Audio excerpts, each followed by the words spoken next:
Well, Harmy, Brendon McCullum has begun his, he's been doing some work behind the scenes, but he's begun publicly his, his stint as England's white ball coach with a bit of a charm offensive on arrival at Eden Gardens in Kolkata. His first press conference, he praised Gautam Gambhir, and but I thought cryptically, or interestingly anyway, if not cryptically, he spoke about creating an environment in which players were happy and preferred to challenge themselves rather than be challenged.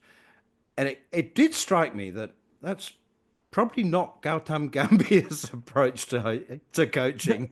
No, it's not. It doesn't seem that way anyway, and it doesn't seem to be working that well from Gambier's point of view. It'd be interesting to hear what Chetan's got to say about the new rule changes and the 10-point plan, because that really opened my eyes. I was thinking, ooh, they haven't got somebody there. And I wonder if it was one of the superstars in either Virat Kohli or Rohit Sharma, taking that whole entourage on tours with them.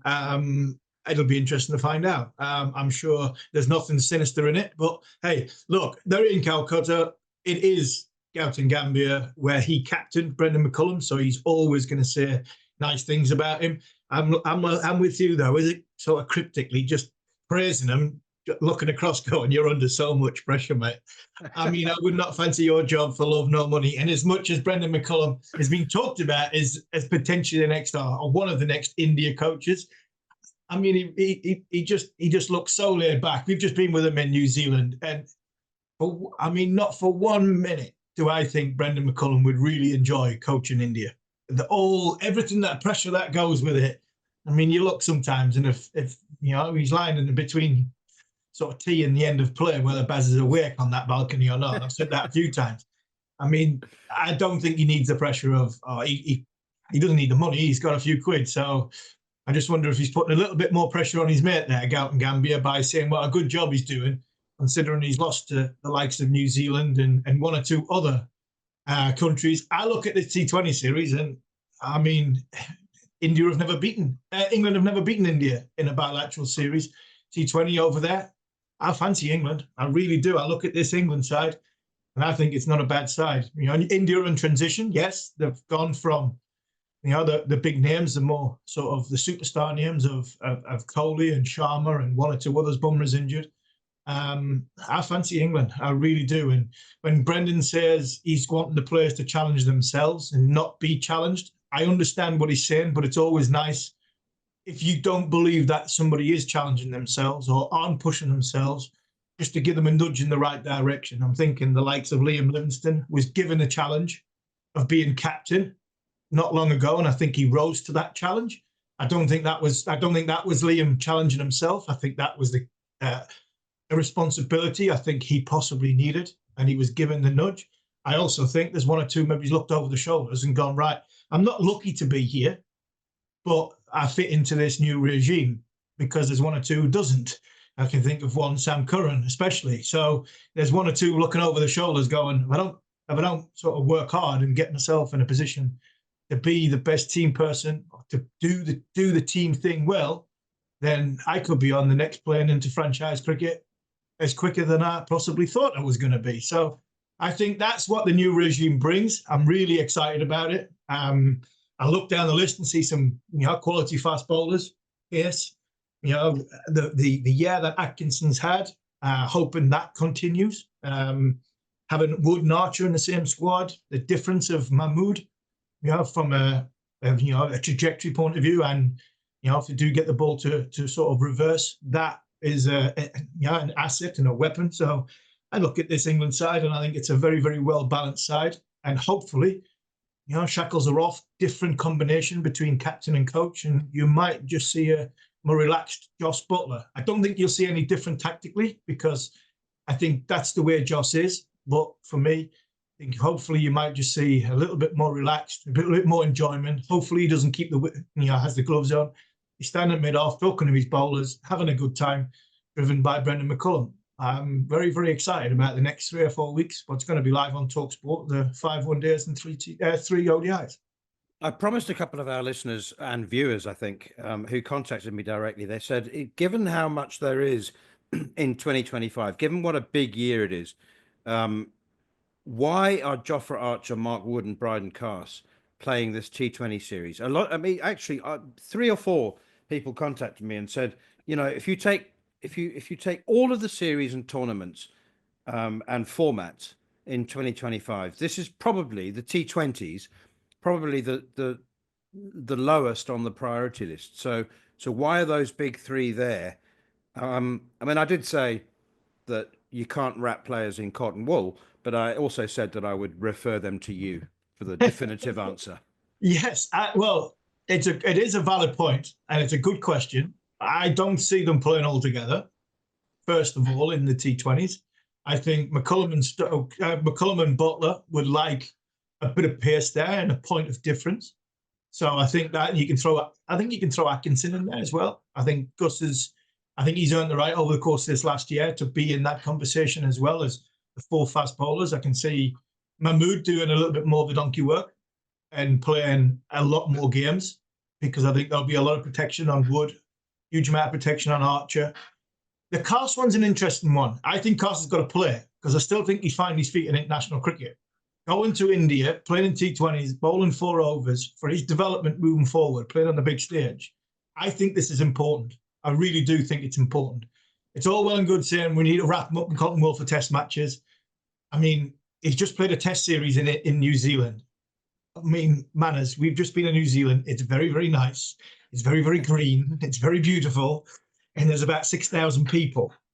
It's not Eden Gardens, 80,000 people at sort of 7 o'clock at night when the ball's flying everywhere. And you're going to have to think quickly. You're going to have to process the information in and then make a decision. So I think from his cricket and development, international cricket and development, I don't think this is a bad thing for Brendon. He has had a few injury problems, so I'd be a little bit also cautious as well. So I think the fine balancing act with Carse of getting him enough international cricket, getting him exposed to playing against top players in that environment, as well as looking after him. I'm living in loud cuckoo land as usual, trying to be as protect them as much as I possibly can. But I think it's important. You have to protect Wood. You have to protect Archer, because their injury record tells you they need protecting, but they also need building up and playing. And I think there's a load volume going 4 overs, having a rest, 4 overs, having a rest, 4 overs, into 10 overs in the 3 one-day series to then go. You talk about how you go forward. I spoke to Mark Wood before we go out, and it's a case of it's preparing to get your bodies ready for 4 overs, but it's also having one eye a little bit on the horizon that you've got a Champions Trophy starting. When does the Champions Trophy start? I think England's first game in the Champions Trophies on the 22nd of February, and the finals on the 9th of March. If you play in the first game and you win the first game, the likelihood is unchanged sides in short tournaments like that are very, very, that you need to have them. So you make sure that you've got your best team out, all fit. So Mark Wood needs to build up, Jofra Archer needs to build up, Brydon Carse needs to build up, where they might have to play 5 games in the space of what? You're looking at 20 days. From a load point of view, you need to get to that point, because if England want to win the Champions Trophy, I would imagine they need a settled side. They need their fast bowlers. So I'd imagine that's what they're thinking of, is playing all 3 or having all 3 in this 15-man squad. Right, let's finish this section with a little bit of Brendon McCullum's press conference. He did confirm, by the way, that Butler would not be keeping wicket. Here's Brendon McCullum. I'm desperate for us to play a really watchable brand of cricket. I think with the talent that we have, there's no reason why we can't. We've got a batting lineup which is as powerful as any batting lineup in the world. We've got gun spinners, very good fielders, and we've got guys who bowl absolute rockets with the ball. So you've got options there to be able to entertain and give yourself the greatest chance of success. And we'll use the next few weeks to try and hit the ground running. And I'm sure there'll be some times where we don't quite get it right.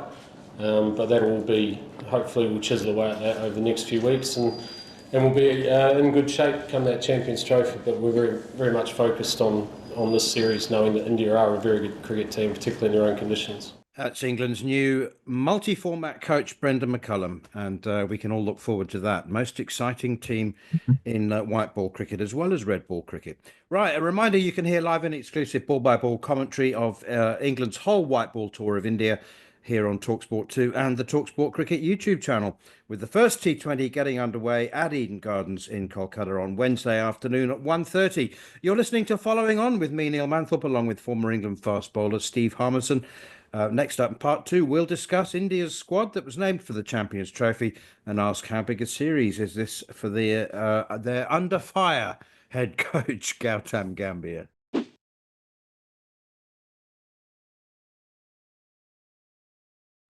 Right, we're joined by an old friend of the programme, the one and only cricket commentator and writer Chetan Narula, who will be joining us for the ODI series in India in a couple of days or weeks' time. Chets, great to see you again, mate. India have named their squad finally, belatedly, for the Champions Trophy, and there's lots of interest in that squad, but there are lots of other things of interest in Indian cricket, as there always are. But your thoughts on the squad? Jasprit Bumrah obviously is included, subject to fitness. Kuldeep Yadav also back. What are the other news lines that struck you?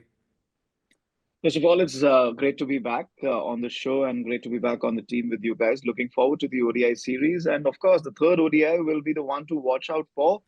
Jasprit Bumrah is in line for a return after, being advised rest for 5 weeks to just offload from bowling. So that will be the one to watch out for. If he comes back, if he bowls his 10 overs, then India will be in great shape for the Champions Trophy. So I think that's the biggest talking point, Neil, from India's Champions Trophy squad, because India have only picked 3 full-time pacers in Bumrah, Mohammad Shami, Arshdeep Singh. So Hardik Pandya expected to share bowling responsibility. So that's the big talking point. You have 4 spinners and 3 pacers and 1, pace all-rounder. So a bit spin-heavy on their attack. The Champions Trophy matches will begin at 1 p.m. UAE time, and you can expect them to go on till 8:45, 9 p.m. UAE time. So you're expecting that last hour to be affected by a dew, if at all. So that could be one of the reasons why they've gone with the 4 spinners, as also the fact that post the ILT20, the pitches might be a little on the slower side, and that's where your spinners come into play. So the squad is pretty much on the expected lines. Some of the talking points, of course, Shubman Gill, Yashasvi Jaiswal. Who do you pick as the opening partner for Rohit Sharma? Then the keeper option, KL Rahul or Rishabh Pant. If you pick Shubman Gill and KL Rahul, then the entire top 5, top 6 until Hardik Pandya is right-handers. So you need to bring in maybe a left-hander angle there to get Rishabh Pant in there or Yashasvi Jaiswal. But the interesting point is now Shubman Gill is vice captain. Do you drop the vice captain and bring in Yashasvi Jaiswal? So yeah, a lot of permutations and combinations possible. How they want to balance the bowling attack. Do they go in with Akshar Patel and Jadeja in the playing 11 together, as they did in the West Indies in a couple of games? Or do you have Washington Sundar, one of the 2 left-arm spinners, and Kuldeep Yadav, along with 2 pacers? So it's going to be interesting how India line up in terms of their playing 11 in the Champions Trophy. Yeah, Chetan, I looked at that squad and thought we've got a lot of players very similar to each other, and not some. We've got like sort of 4 or 5 players who sort of cover the same role. You mentioned the 4 spinners. The glaring omission for me, I thought, with Mohammad Siraj, not having Siraj in, especially like you said, you've explained it brilliantly that India are playing in Dubai. They are playing on pitches which are possibly going to be a bit tired after a franchise tournament. But I thought the timings of it, the dew factor and everything might suit more seam dominant than spin dominant. Was Siraj a big surprise in India? And you mentioned the Shubman Gill vice captain. Well, you've just dropped your captain from a test match in Australia, so anything's possible. Well, I mean, he dropped himself in the Sydney Test match, Rohit Sharma. I'm sure he's not going to the Champions Trophy to drop himself again, is he? That would be, is he going to be the non-playing captain for India? No. Look, Rohit Sharma will play. And I think with the vice captaincy tag, it just goes to show that India are telling Shubman Gill that, okay, maybe Australia was not good enough. Maybe the past 4-5 months haven't been really good enough. There's been a lot of chatter about Shubman Gill's returns. There's no doubt he's a fantastic player. There's a lot in there, a lot of promise in there, and a lot of expectations obviously come along with promise. with the sudden rise that Shubman Gill had initially in his career. So now you look at him as somebody in the future who's going to deliver across formats for India. So I think this tells Shubman Gill, it's a message to Shubman Gill that, look, we are invested firmly in you. And yes, Yashasvi Jaiswal, you can't really stop him. You can't really count him out. Eventually, he is going to be Shubman Gill's partner in ODI cricket once Rohit Sharma steps away. But Yashasvi Jaiswal might have to wait his turn to open for India in Champions Trophy. Gill and Rohit Sharma, with this move, I think it's pretty much nailed on. In terms of the bowling, yes, there has been a bit of debate about Mohammad Siraj. He's been India's most successful pacer in recent times in 40-odd matches, 70-odd wickets. He loves bowling in terms of with the new ball. I think Rohit Sharma explained it in the press conference that with Arshdeep Singh, they're looking at balancing it out in terms of the new ball and, the later on in the innings. Siraj did well in the ODI World Cup, I think, in parts, in patches. He started strongly, trailed off a bit.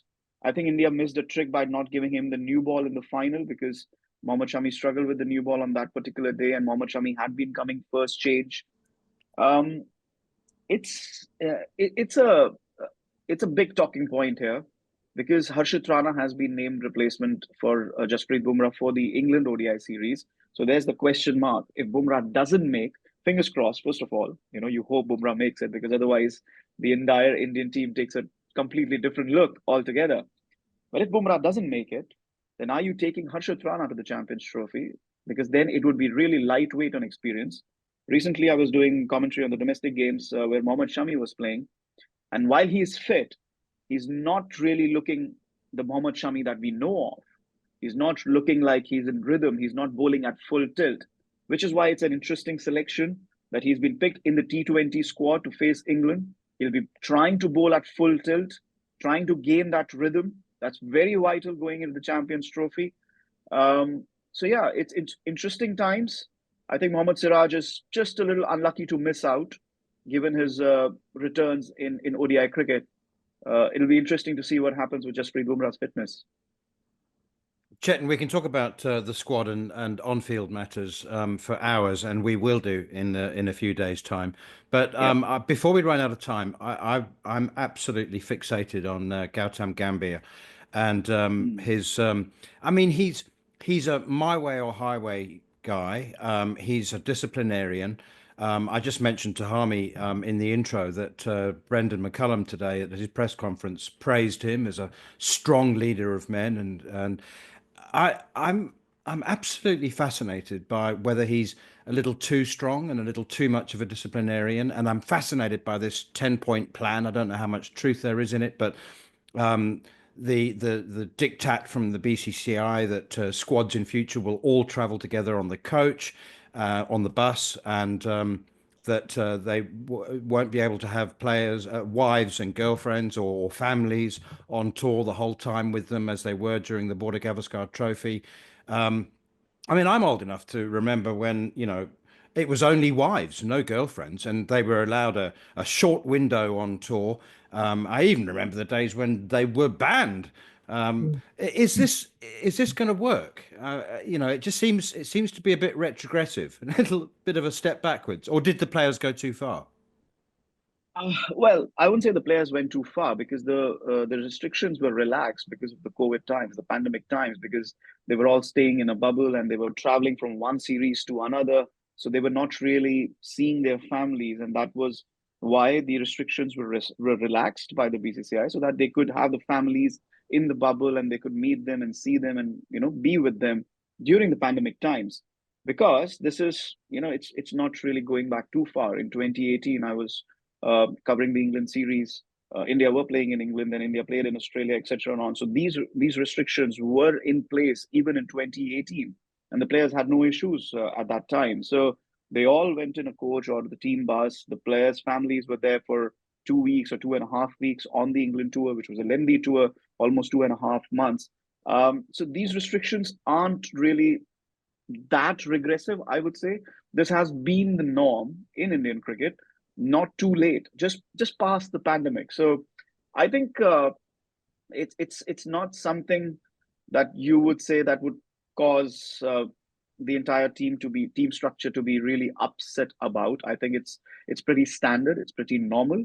As about your remark about Gautam Gambhir being a very strict disciplinarian and all, I think it's his personality that really comes off in that sense, that you expect him to be a little hard-headed, that my way or the highway kind of guy. But I think he's open to opinions. From what I've heard, from what I've gathered, you know, pre-match, he is obviously very opinionated, but once the team goes onto the ground, he leaves it to the captain to, you know, run how he sees fit in terms of decision making, in terms of bowling changes or batting lineup, etc., etc. And I think that is the role of the coach. I would go on to say this, that I think he's come as the coach in a very tough time for Indian cricket. First of all, it's been tough assignments. Of course, accentuated by the fact that you lost 3-0 at home to New Zealand.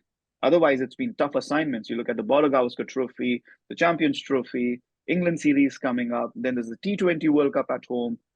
Then you're immediately building up to the ODI World Cup in South Africa. It's a tough time to be an Indian coach. He's come on in, but again, accentuated by the fact that 3-0 loss at home, and then also the fact that there's a transition coming. And last time I was on the show, I had given an inkling that if the poor form continues into the Border Gavaskar Trophy, etc., we are on the cusp of a transition. I think with the Border Gavaskar Trophy, we have taken 2-3 steps forward towards that transition. This Champions Trophy could be the end of an era in ODI cricket as well for India. India, when they play the next ODI, will be thinking, can Rohit Sharma go to the 27 World Cup? Can Virat Kohli go to the 27 World Cup? Ravindra Jadeja, Mohammad Shami, how is Bumrah's fitness holding up, etc., and so on. So it's not easy for a coach when he's in charge of a transition, when he has superstar players who are used to running the dressing room the way they like. So it's been a little unfair, the kind of we have the rhetoric against Gautam Gambhir, etc. But I think we need to give him a little bit more time, maybe another few months, and see where this Champions Trophy goes, where the England series goes, what kind of changes we make in terms of team personnel and all, and then kind of judge his coaching stint. Let him get the transition started out, and then see the results as they come in. Look at the T20 side. I mean, the transition is already there. We'll see them in action against England. They have been doing really well, whether at home, they went to South Africa, they did really well. Likes of Sanju Samson, Tilak Varma, Surya Kumar Yadav as the skipper. It's coming on really well. So let's see what happens. I think it's a little too early. It's been tough for the new coach. But yeah, I think the disciplinary actions, etc., it's time to go back to the pre-pandemic, rules, etc. That's how I see it.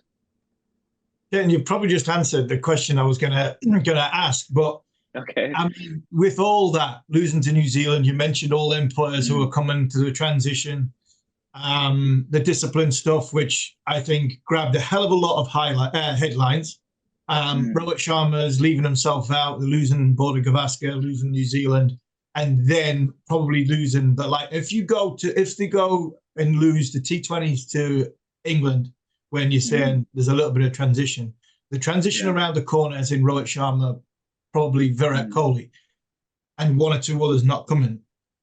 Is Gambhir the man that gets the transition, or does he get culled as well? Because it's not been great from India's point of view. And if England go beat them in the T20s, and they don't sort of, with what happened with the ICC and making sure that they didn't go to Pakistan and they had to play in Dubai, if India don't get to the semi-finals, or Lord forbid, don't get to the final after sort of kicking up the stink and making sure the final will be in Dubai, all of a sudden, is it Gambhir that gets culled as well? Or is it he gets he gets to get rid of Kohli, he gets rid of Sharma, he gets rid of all the more experienced ones and says, this is my group now, and I'm going to take them on beyond 2027 ICC 50 over World Cup? I think it's a tough one to answer, really. How do you see the last few series, the results from there? Obviously, they haven't been great. You lost in Sri Lanka, you lost at home to New Zealand, you lost the BGT. If you lose at home to England in the ODIs or the T20s, or you don't, I think the minimum for Champions Trophy, any ICC trophy for India, is to get to the semis. After you get to the knockouts, anything can happen on the day, as you would know, Harmy. I mean, having played cricket at the highest level, anything can happen on the day, right? So, but the minimum for India is that they get to the semi-finals of a Champions Trophy. If they get to the semis, I'm still okay with it. But again, it's a very, very tough call. Would the BCCI say, okay, look, we need to give him more time. We need to usher in the transition. We need to get rid of the superstar players. Like I said, after the Champions Trophy, when you play your next ODI or you play your next T20, you're headlong building to the 2016 T20 World Cup. The process has kind of already started for that. But when India does play its next ODI, they have to answer the question, do they see those superstars going to the next ODI World Cup in South Africa? And that's where I think the big decision needs to be made. How the results have been. Who do we put in charge? Because even if you change the coach, Harmy, you need to give him long enough rope to build to that tournament. You cannot bring somebody in and say, oh, you have 6 months, win us the tournament. It has to be a gradual process. Chetan, some would argue some of them superstars come to England in the Test matches. You see Rohit Sharma coming to England for the Test series. That's you see Virat Kohli coming. Virat Kohli coming. That's a massive question from the outside looking in. Virat doesn't. I would always bring Virat Kohli to a big series. In my terms, you mentioned my time in playing and the highest level. I would never have gone to Australia without Kevin Peterson. So I would never have gone to England without Virat Kohli. Yeah. But alarm bells when your captain's dropping himself for the 5th Test match to work out. Right. Not only is he coming to England, but if he doesn't come, then who captains? Well, the England Test series is a very, very far away marker at this point. Test cricket is a far away marker. If we start talking about that, we're going to be here all night. Let me warn you in advance. I'm just talking about hierarchy and picking teams and making sure that that's why I said. If you keep losing, you lose a first against England bilateral series. You lose a first against England in the bilateral one-day series. All of a sudden, if Rohit Sharma's still in charge and still involved, then for me that puts even more pressure on Gautam Gambhir. Look, in terms of the T20 series, Rohit Sharma is no longer involved. No, he's not, but he's retired. And this unit will be working with Gautam Gambhir. They did not work with Gautam Gambhir in South Africa, where we had a different support staff, and Gautam Gambhir was with the Indian team going to Australia. But they have done well. I see no reason why India can't do well in the coming T20 series. They will be playing at home. Pitches will be flat. You'll be scoring plenty of runs. I think India have the firepower and the bowling attack to beat England at home in a bilateral T20 series. But for me, again, the marker is the Champions Trophy. Irrespective of the result of Champions Trophy, whether India wins it or not, there is going to be a pause, there is going to be a breather, and you are going to be deciding the way forward. Even if you want to replace Gautam Gambhir, if the results don't go your way, that has to be the point, because you want to give the new coach at least 1.5, 2 years to build towards the ODI World Cup, at least a year or 9 months to build towards the 2016 T20 World Cup. So Champions Trophy, after that, depending on the results, you take a breather, you take a pause, and you make these vital decisions. And I think with everything that's been happening, given the long rope to Rohit Sharma, given the long rope to some of the superstars, I think the BCCI is building up towards that big moment where they will make those decisions.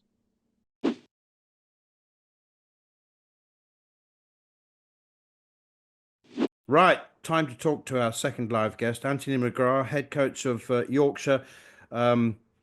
After a great run and great times, I would think, as head coach of Essex.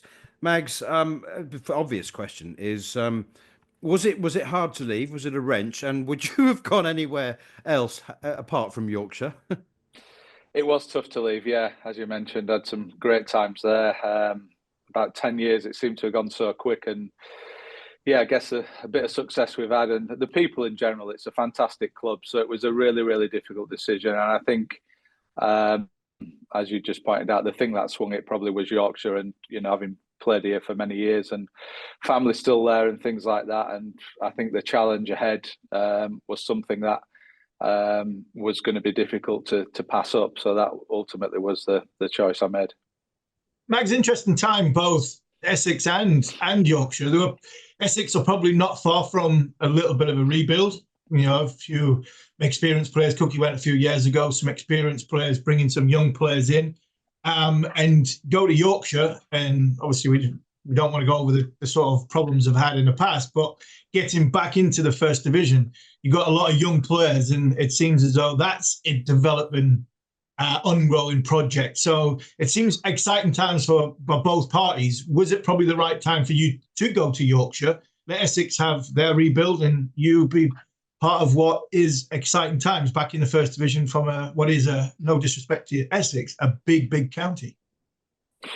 Yeah, I think you're right. I think that's always a difficult one. When do you leave a particular place? I mean, normally in sport, you get moved on or pushed on. So I guess a nice decision to have, but you can kind of outstay your welcome in many times. And I think 9 years is a good period. 10 years is a good period of time at one club. And I think it is right for Essex. New voice.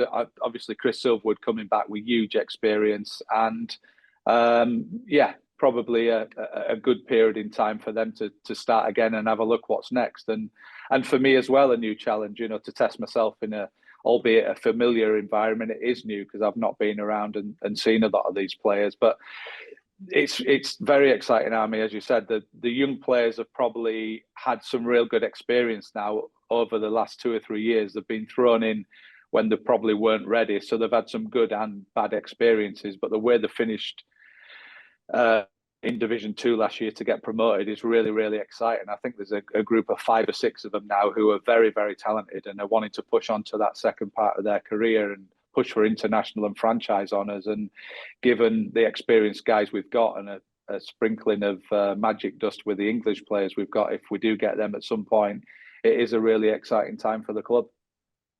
Well, Johnny Bairstow is going to be available at the beginning of the season, isn't he? I know that coaches take jobs to win things and to win titles. I mean, I suppose the reality, and I can say it, maybe you can't, but it'll be a 2 or 3 year project, won't it? I mean, do you see challenging for the championship this year, challenging for silverware? As I said, you always want to do that, but you'll have a rebuild to do first, won't you? No, I'd say it the other way. I honestly think we can challenge.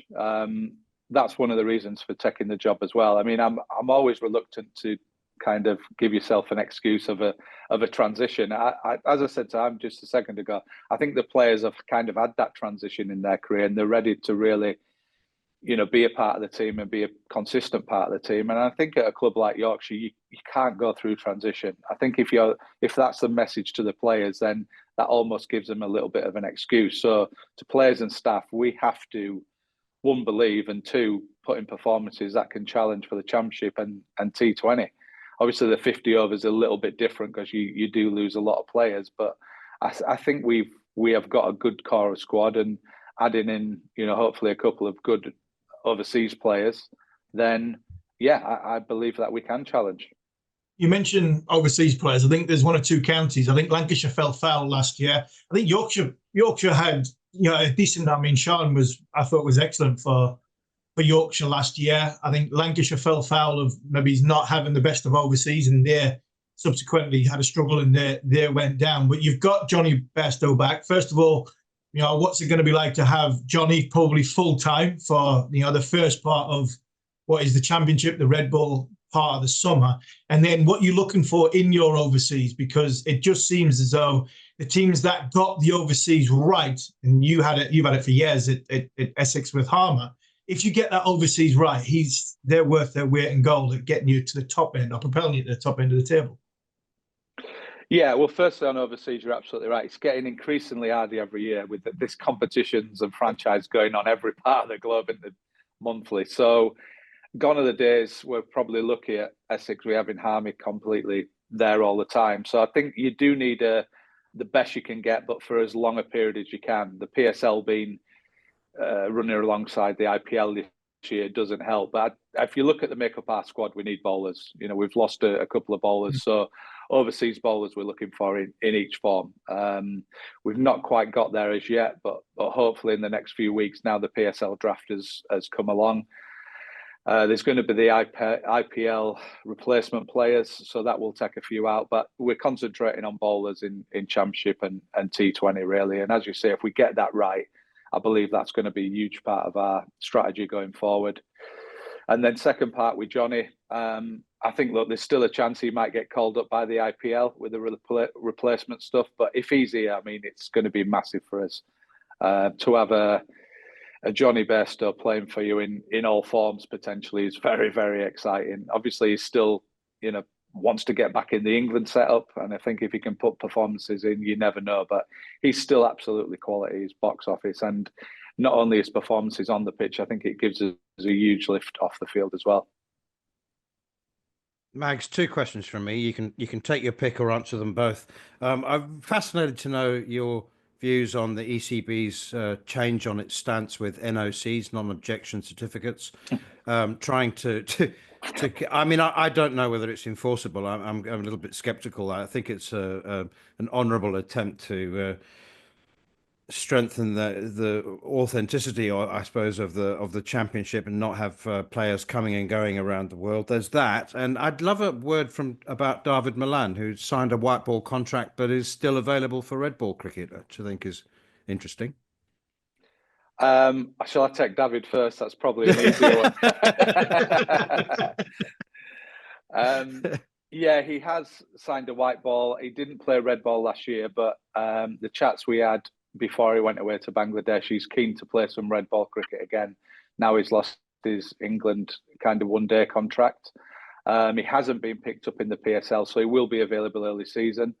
He is still white ball contracted, so maybe at some point we won't see him, but it'd be good to have him early season. He's still a absolutely quality player, as we've just spoke about Johnny. So to have him early season is going to be really exciting. We're going to have to manage him, throughout the year, but at least we know we're going to have him early season. So that's one big positive again.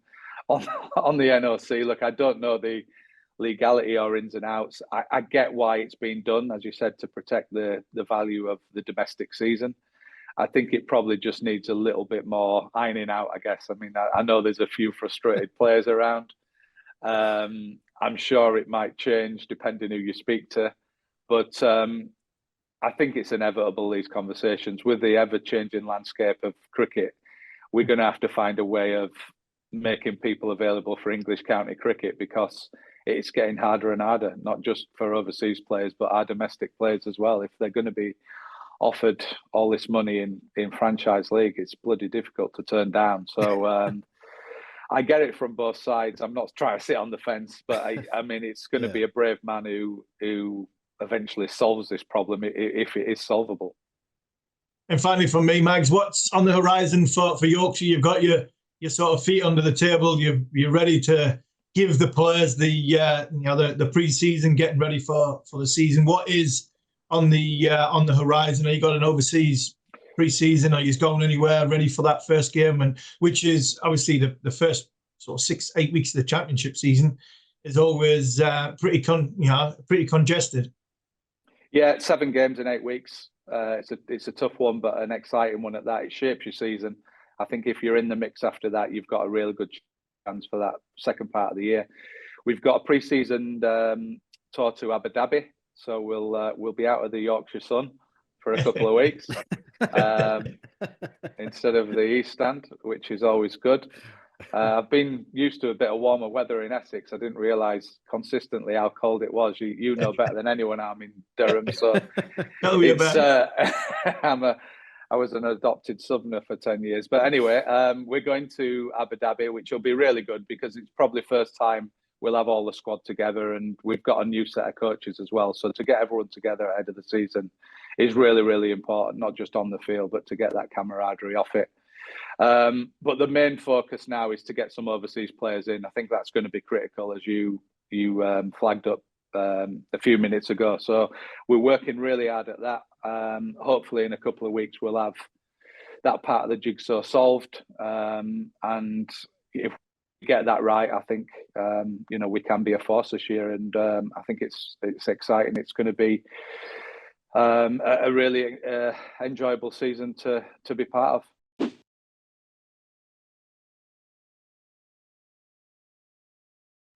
And a reminder, we'll bring you live and exclusive ball-by-ball commentary of England's white ball tour of India right here on talkSPORT 2 and the talkSPORT Cricket YouTube channel.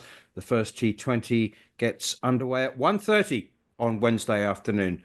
Right, we've got a lot to get through in part 4, Harmy. Let's talk about James Vince stepping down as Hampshire's red ball captain, signing a white ball only contract after being signed up in the PSL, apparently for something like $150,000.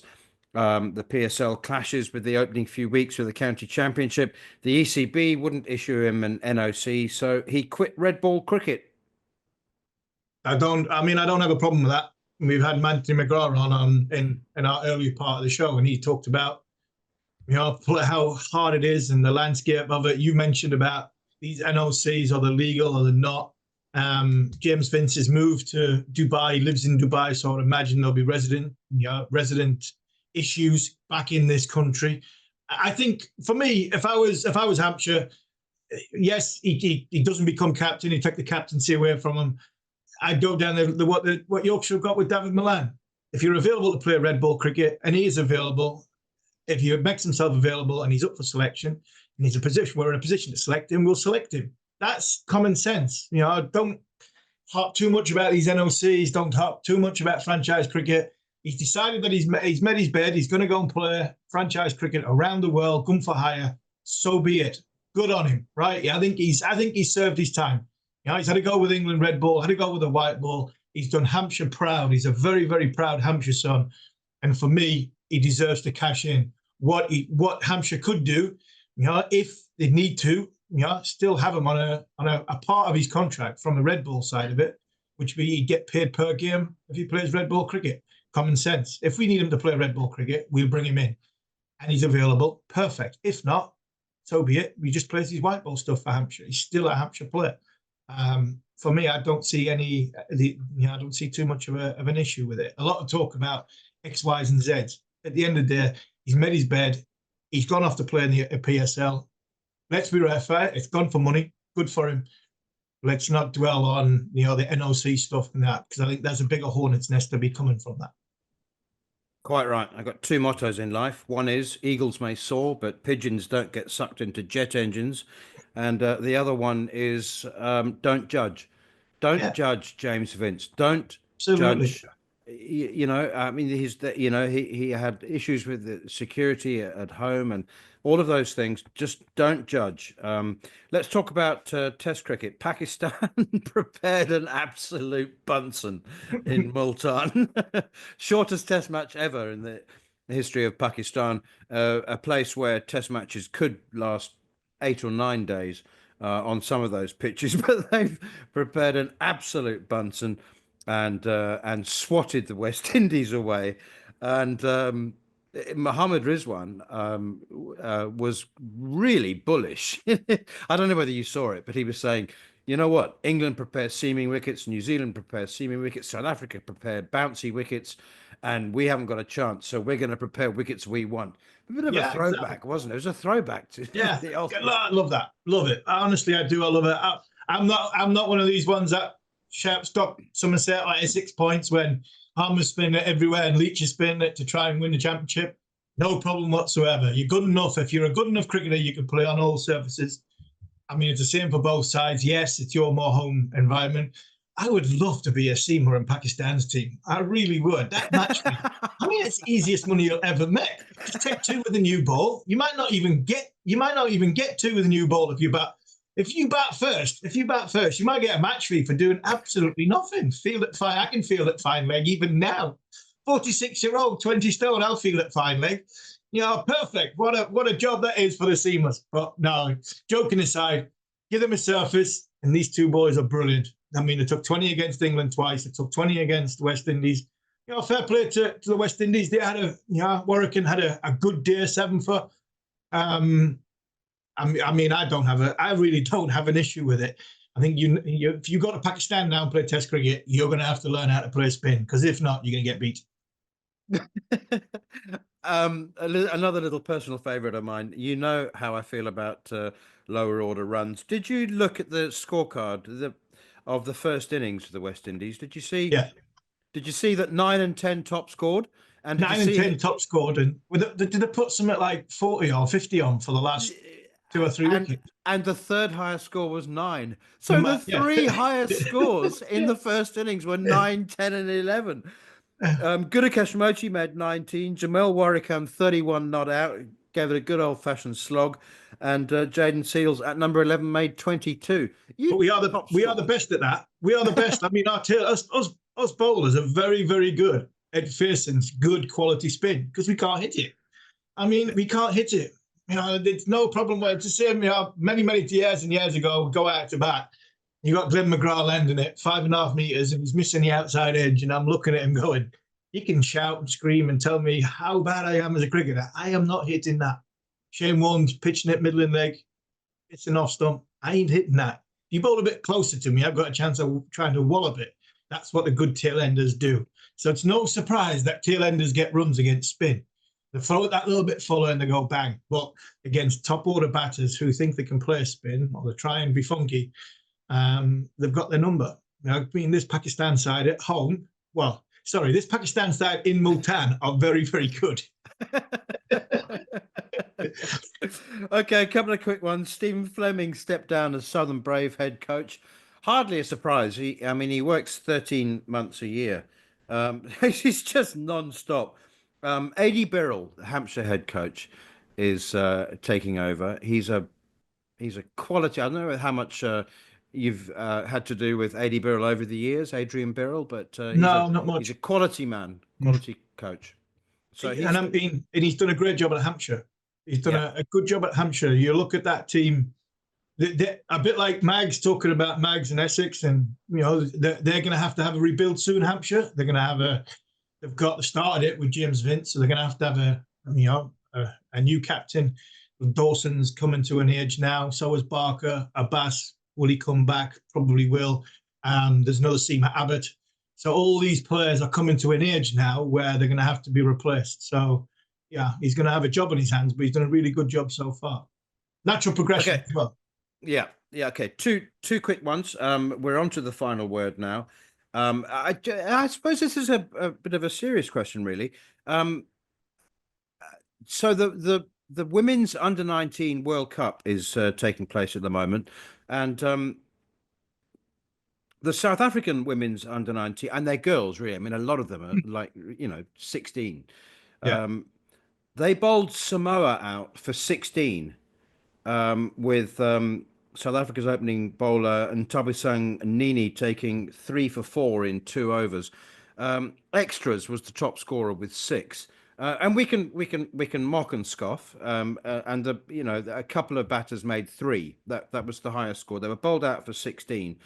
There are 16 teams in the women's under-19 World Cup. And so the old part of me, the old fogey part of me says, oh, well, that can't be any good. I mean, what good does that do the girls? And I wonder whether, like many things, I'm a bit outdated. And I wonder whether you think in competitions like this, like there's an Olympic qualifying standard. And I wonder whether that's too many teams, or do you take the view that, they'll the girls will learn from it and they'll become better cricketers? A little bit of both. I think if it's the men or the boys, I would say too many teams. I think for the girls and the women, I don't think it's too many teams because I think cricket is evolving in women's sport, in women's cricket, in girls cricket. So I don't think it's a bad thing that the girls at under 19, under 15 to 19, because that's what they'll be, are thrown in at the deep end and understand what it's like to play against somebody who is so superior to themselves once in a while. If it was happening every week, then you'd go, hold on, we need to slow down, we need to stop this. But I still think women's cricket is evolving in such a pace where I think it needs to spread its wings. And I think this is spreading its wings. 16 teams. If they have a Champions Trophy type thing with the 8 best teams, like we're going to have in the men's, not too long ago, in a short space of time, then I think that would be the natural progression.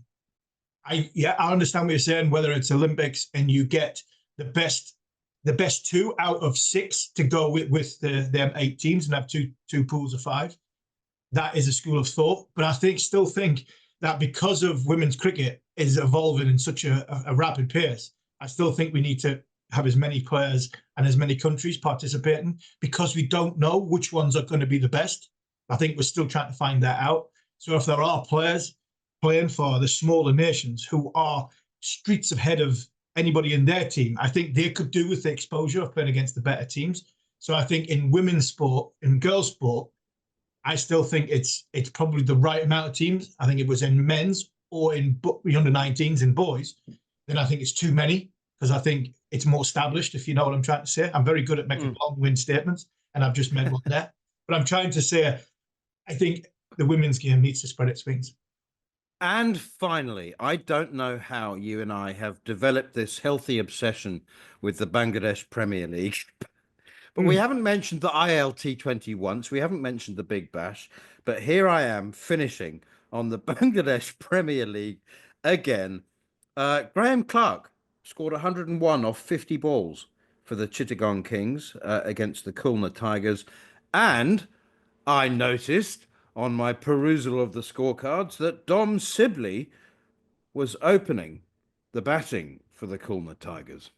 Yes, Dom Sibley was playing, but for my, and he got, what did he get? He got 3 off 8 balls.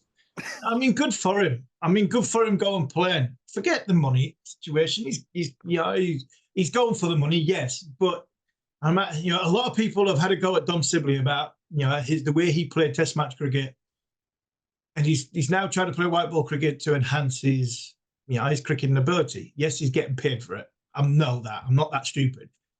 But I'm pleased, and the one that I'm really pleased with for is Graham Clark, because Graham Clark got 100 off 50 balls. Every Monday night for the 7 weeks before Christmas and 6 weeks after Christmas last year, Graham Clark was coaching Northumberland's EPP. What is EPP? It's an elite program, but for kids between, I think it's 15 and 18 at the sort of non-first class counties. So he was coaching, and I know that because he was coaching Charlie. So he was coaching Northumberland's EPP this time last year, and he got 100 or 50 balls in the Bangladesh Premier League. Just shows you that a bit of dedication, learning the game, wanting to be the best you possibly can, will pay off. And 12 months later, he's got a Bangladeshi franchise 100. So good for Graham Clark. I'm chuffed to bits for him. And on that note, salute, Graham Clark. You've been listening to Following On with me, Neil Manthorp, along with former England fast bowler Steve Harmison. And a reminder, we'll bring you live and exclusive ball-by-ball commentary of England's T20 and ODI series in India on talkSPORT 2 and talkSPORT Cricket YouTube channel. We'll be back at the same time next week to look back at the opening 2 T20s and also an analysis of what went wrong in the Women's Ashes, by the way, which England cannot regain now. 8-0 down with 8 points to play for. But for now, this has been Following On.